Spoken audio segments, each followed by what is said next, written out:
From St. Cloud, Florida, this is the Phoenix Rising Radio Network.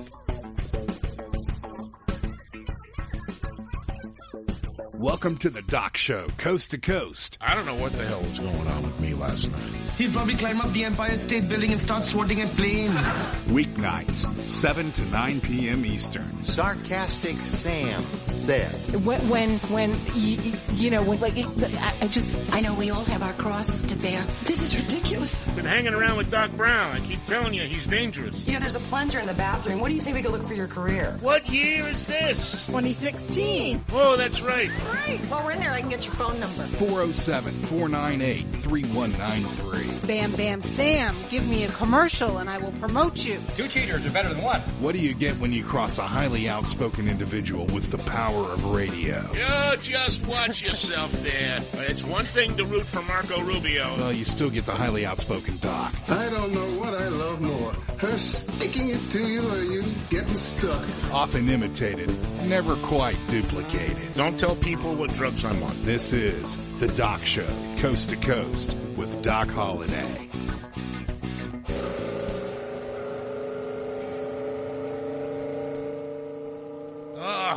Thursday. Thursday is here. That means Thursday night football.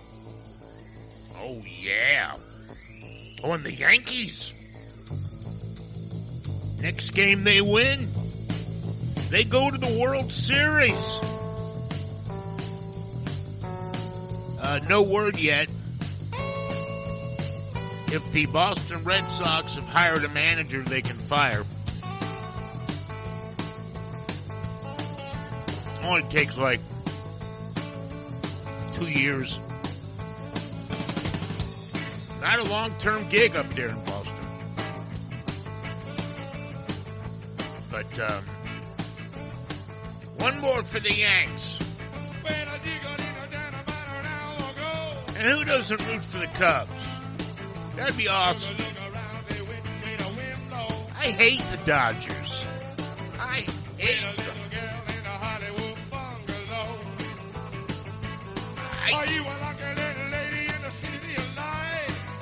You ask me why.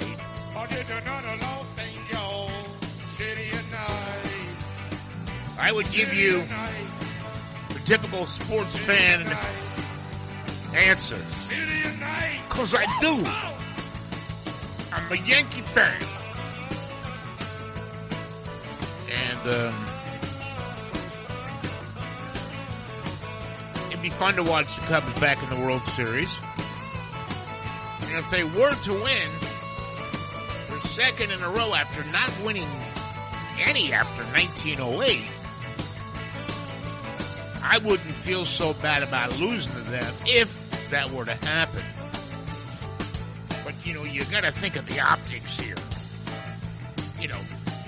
Wrigley Field, Yankee Stadium. And you got to admit, that's a hell of a lineup the Yankees are throwing out there. For a team that was predicted to finish fourth and not make the playoffs.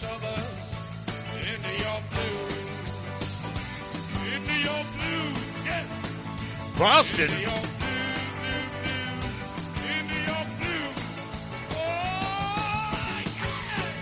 even though Big Papi retired, I got something to say about him too, but hang on. And they didn't make any additions to the team. They were picked to finish first and go back to the World Series. They finished first, all right. And they got bludgeoned. Like the worst scene out of Saving Private Ryan. I see your hair is burning. By the team that the Yankees are killing right now. So New York heads back to Houston. If they say I never loved you. This is what baseball's about. People wonder why in the middle of July I can sit and watch a game when it's the playoffs That's when you really get into it. Well,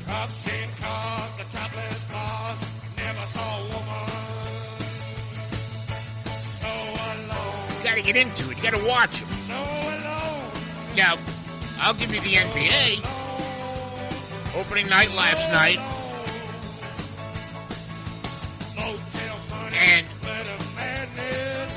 I wouldn't have bet you on this one.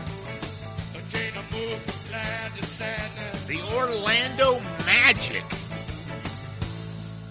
won their season opener. Unbelievable. I believe it was the Heat, Miami, that they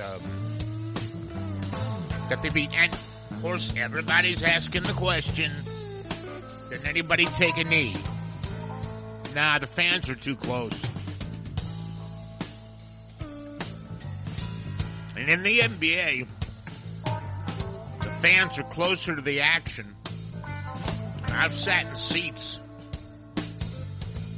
over at Magic games where I can reach out and touch them. But the team locked arms during the national anthem. And you want to know, okay, I know what they're trying to say. But the fact that they didn't take a knee, if you want to lock arms, I think there's like a white guy on the team. And if you want to lock arms and makes you feel like you understand what's going on, I personally, when I saw it, I went, you know, it looks like they want to play as a team. You know, yeah, they want to play as a team. And they haven't done that in a long time. Hell, Scotty Skiles came back to coach, and he just threw his hands up. He said, if this idiot in the front office is going to keep making these moves,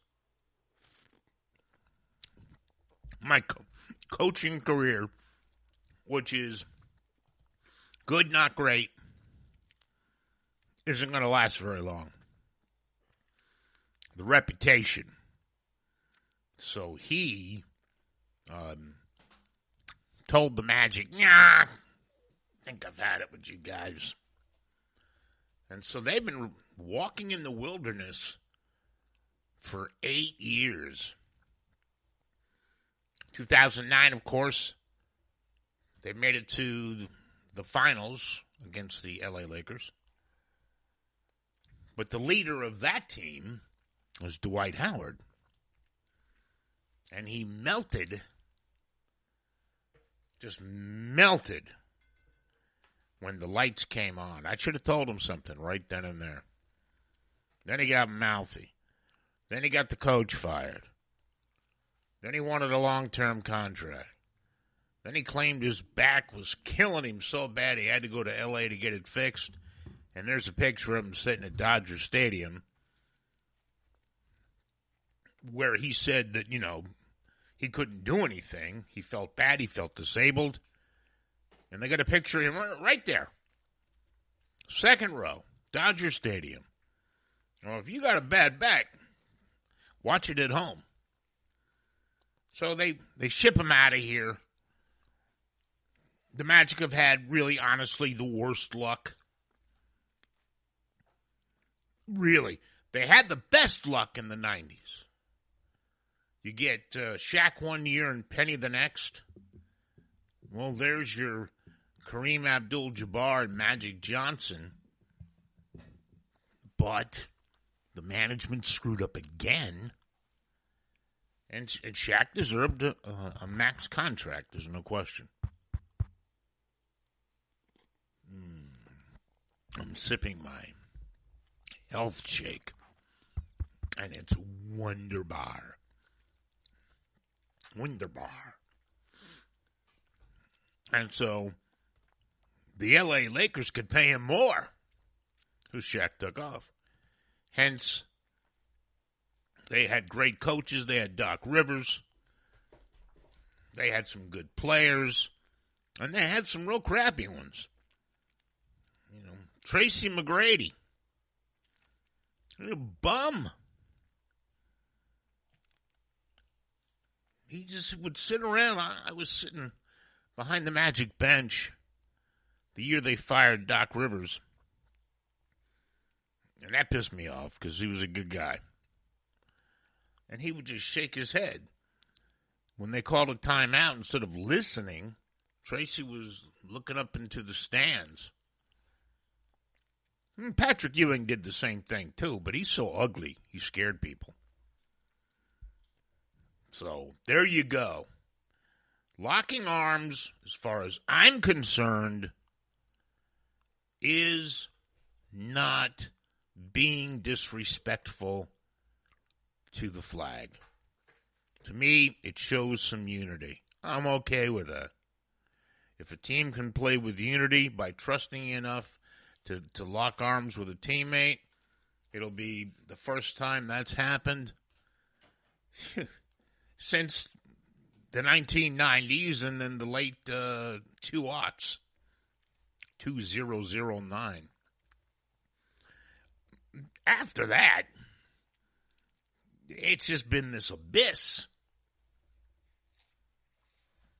I mean, it's not like they were trading away great players because they didn't have any. So they would trade away crappy player for another crappy player. Just so it looked like they were doing something. So I got to tell you, it's nice. It's nice to have your team win. We've got Kenyon Lockry coming in today. And he is a local country singer legend. He's a great guy. And he sings locally in a lot of the places around here. He's got a good attitude. I always kid him because his song's very upbeat. And I said, don't you know the country songs are supposed to be depressing? People are supposed to go, oh. I don't know why people want to do that.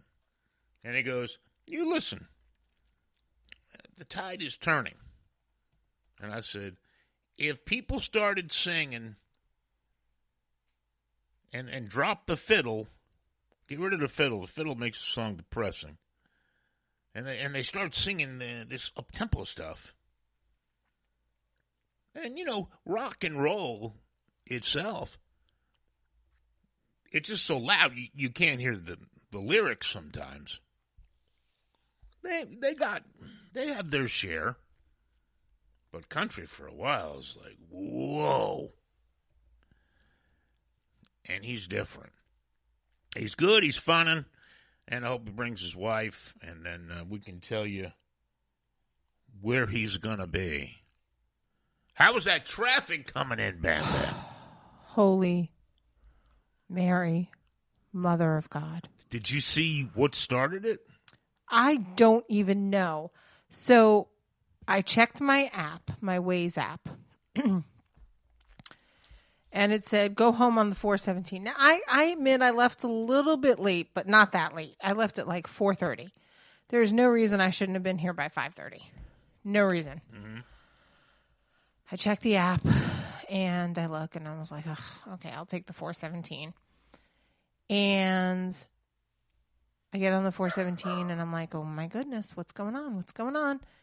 And I don't even get over the bridge yet. And, the toll right before you go over the bridge, the Lake Mary toll. Okay. All of a sudden, everybody's stopping. Really? And I have no idea why. Maybe they didn't have toll money. And let me go get the door. Go get the door. They should know just to walk in. Well, I think that was my fault. I didn't.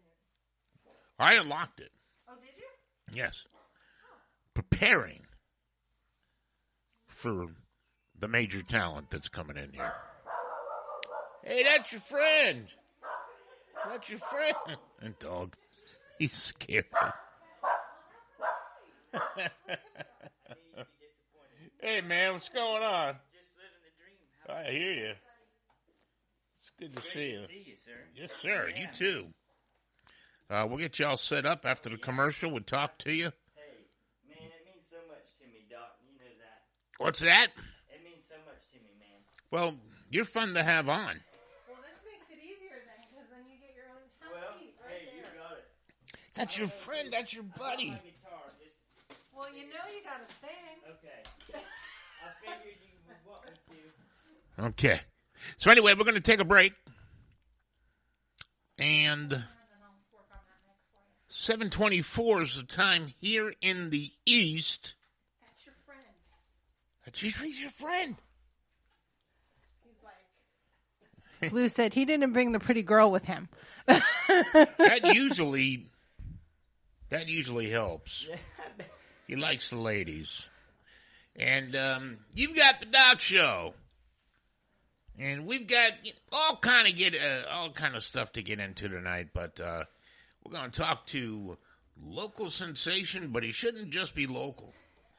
He's just as good as he was good enough to be in Las Vegas, but glad that he wasn't. That's what I'm going to say. And we're going to take a break. It's 25 after the hour. This is the Doc Show.